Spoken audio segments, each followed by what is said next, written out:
This episode is rated PE. Your PE teacher's guidance is advised.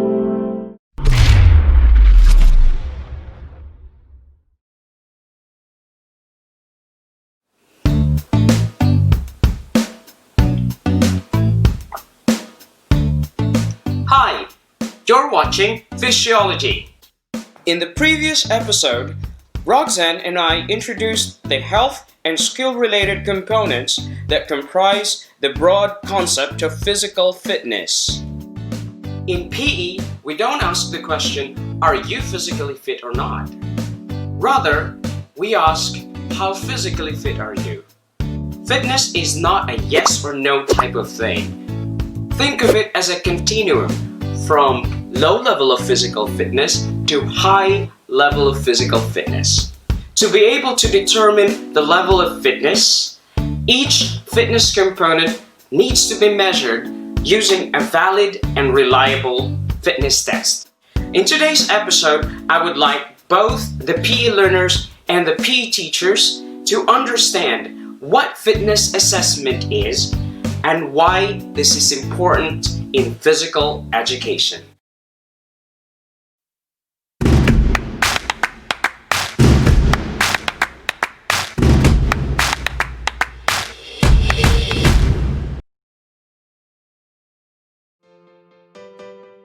The first process of fitness assessment is fitness testing. Fitness testing simply means taking the measures of each component of health-related and skill-related fitness using a test or instrument. Now, when we say measurement, it means that we are assigning a number to a person's attribute or performance. Attributes are obvious characteristics such as your height, your weight, fat percentage, or heart rate. Performance are your abilities such as how fast you can run, how high you can jump, or how far you can reach. An instrument widely used to measure arm strength is the push-up test. Let's say you can perform 20 repetitions in this test.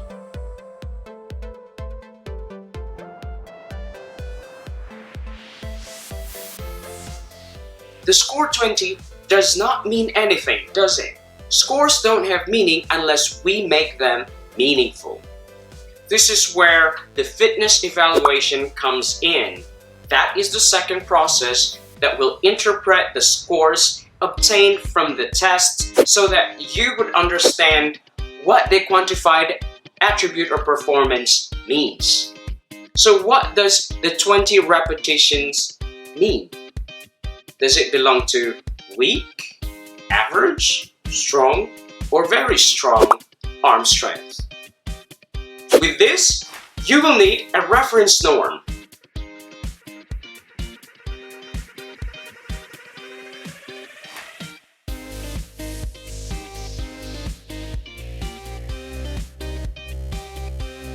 Important. Learners need to check the source of the reference norm that will be used for the fitness evaluation.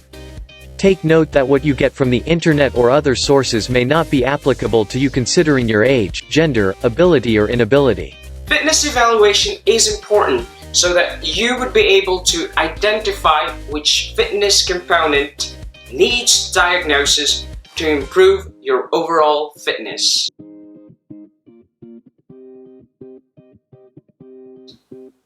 This is where the third process comes in, the exercise prescription. The whole process of fitness assessment should not stop at fitness testing alone, and PE teachers must not use the scores in fitness tests for grading. Yes, you hear that right. Fitness testing should never be used for grading purposes. Now think about how unfair PE would become for learners if PE teachers use measures of attributes such as weight, height, heart rate, or performance in grading. I mean, of course, I'm not charging PE teachers guilty with this, but there are still PE teachers who don't understand the real purpose of fitness testing, and I hate to see children walking out of PE class frustrated because of issues like this. So, Back to the third process, the exercise prescription. The PE teacher should prescribe safe and appropriate exercise to enhance the weakest components based on the fitness evaluation. Or, if there are hundreds of you under Mr. Ollie G, then I will leave it to you as your assignment. For PE teachers, this is the purpose of fitness testing. I am really sorry. I know this is a lot of work for PE teachers, but I'll be honest with you. If you're going to read the Association for Physical Education position statement, very narrow view of fitness testing, simply involving the production of scores, is not appropriate for the curriculum, because it reduces a complex concept to raw figures, and is therefore limiting in itself, but mainly because it is likely to be a limiting learning experience with inadequate knowledge and understanding associated with it, including little or no provision of personalized feedback to help learners make sense of their scores, and to respond positively to the experience. Fitness test results should be interpreted with caution, as there are limitations in the validity, reliability and accuracy of field-based fitness tests. Many factors influence children's performance and scores on fitness tests, such as their maturation, genetic potential, skill at taking the test, motivation and the environment. Source: Health Position Paper of the Association for Physical Education, 2015. they are not for fitness testing. And I get where they are coming from, because the purpose of fitness testing has not been emphasized enough in many schools, not only in Asia, but all around the world. Fitness assessment is a process from fitness testing to evaluation and exercise prescription. And its main goal is to identify the weakest components and create an exercise program to address them.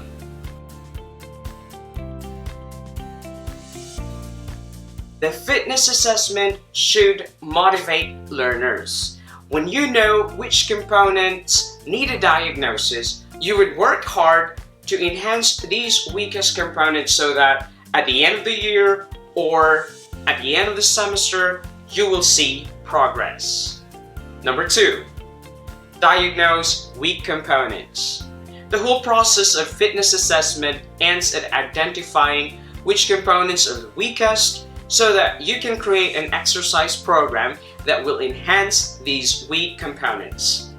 The thing is, I advocate for the universal design for learning in physical education, and I believe that fitness activities for learners should be differentiated according to their needs. This means learners don't need to perform all the activities in PE. The most important thing should be to be able to identify their weakest fitness components and do the activities that will improve them. If you have a poor body composition, fix your body composition. If you have a weak cardiorespiratory endurance, focus on improving the fitness of your lungs and your heart. The principle of individuality in fitness states that each person has unique abilities and needs. So why do the same thing? Number 3, to classify learners. Homogeneous grouping in PE is important for safety reasons. We can't mix learners who have low cardiorespiratory endurance together with high cardiorespiratory endurance. It won't work. The learner who has a very low level of endurance might attempt to perform the same intensity as the learner who has high level of endurance, and you know how they would end up sometimes. They end up fainting in PE class. Besides, learners would feel more comfortable when they perform with others of similar skills and level. It will be beneficial for us PE teachers for ease of instruction. Number 4, to determine the degree of achievement. And this is not about using fitness tests for grading. Again, big mistake. This is about the achievement of the school's PE program and the personal goals that had been set. Fitness testing can be used as a measure to determine the achievement of the PE department in your school.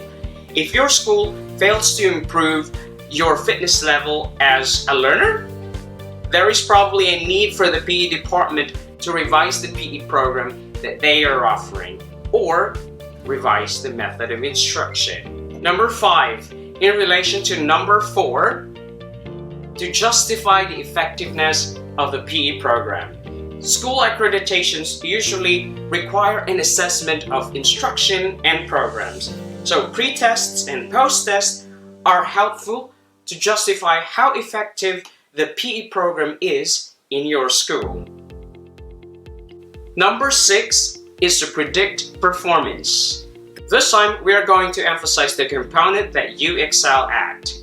For example, if you run the fastest in the 50-meter sprint test, we could say that you could be a sprinter. Why not join the athletics varsity in your school?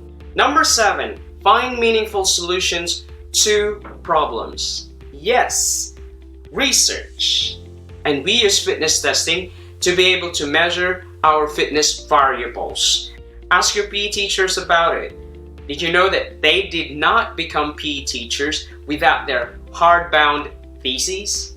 So that's it, guys. I hope that this episode is helpful, and if you have further questions, please send it to physiology@gmail.com or connect with me through my Facebook page @Physiology. In the next episode, I will demonstrate some fitness tests that you can use in PE class. Thank you so much for watching and for giving a ginormous thumbs up to this video. And please don't forget to subscribe to Physiology, your physical education resource on YouTube. I appreciate it and see you in the next episode. Bye!